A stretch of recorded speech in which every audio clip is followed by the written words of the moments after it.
धन धन भाग लालना तुली होला जन्मवा हो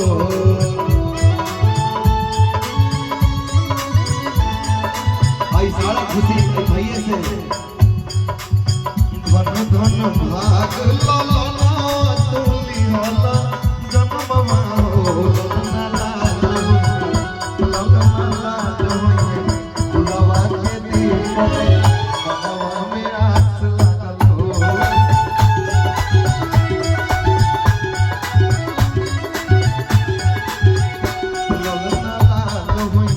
गुलाबा के दीपक मनवा में आस लागल हो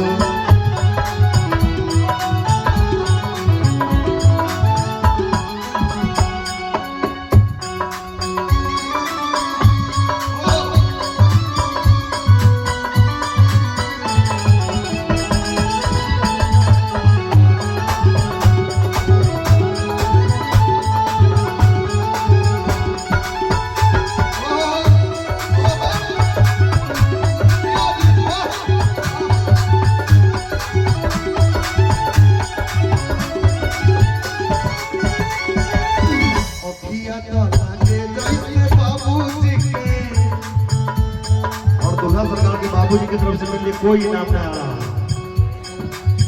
कहाँ चले गए लोग? खिलाने पिलाने व्यस्त है क्या? दूल्हा सरकार के पिताश्री अब जहाँ गए वे कहीं और मुझे नजर आएगी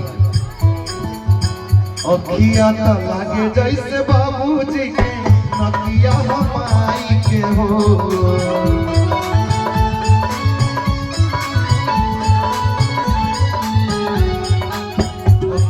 जैसे बाबूजी के नकिया हमारी के हो ललना मुहवा चनावा सुदू सगदोया जोड़ बोले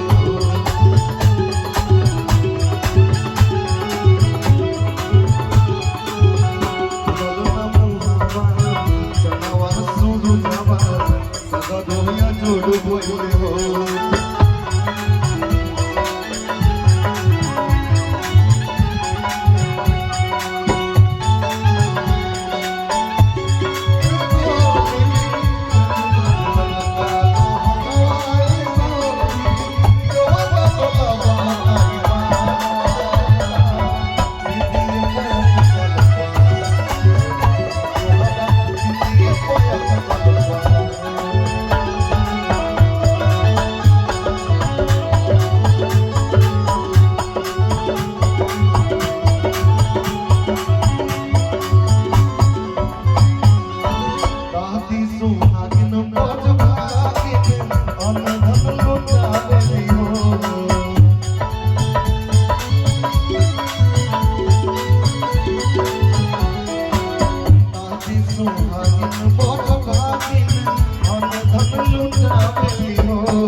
यहाँ ये है कि सासु सुहागिन बड़ भागिन अन धन लुटा गवेली हो आवाज कि सासु सुहागिन बड़ भागिन अन धन लुटा गवेली हो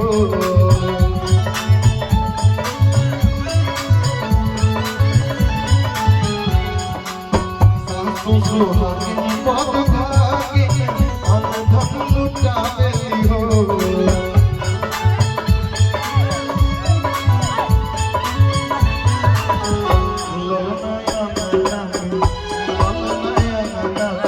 बाजला बधाइया दुआ उठे सोहर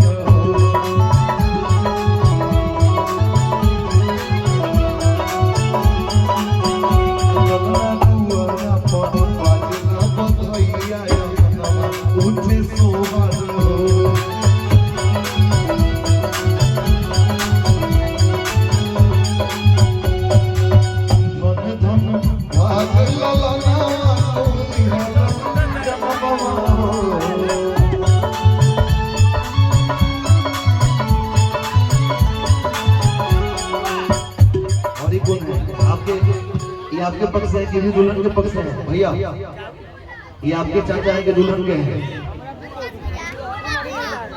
ये कहाँ से है, दुल्हन की तरफ से कि आपकी तरफ से? आपको पहली बार कोई आदमी बोले? अच्छा ये दोनों तरफ से है। मेन गार्जियन है, इनके लिए ताली बजाइए।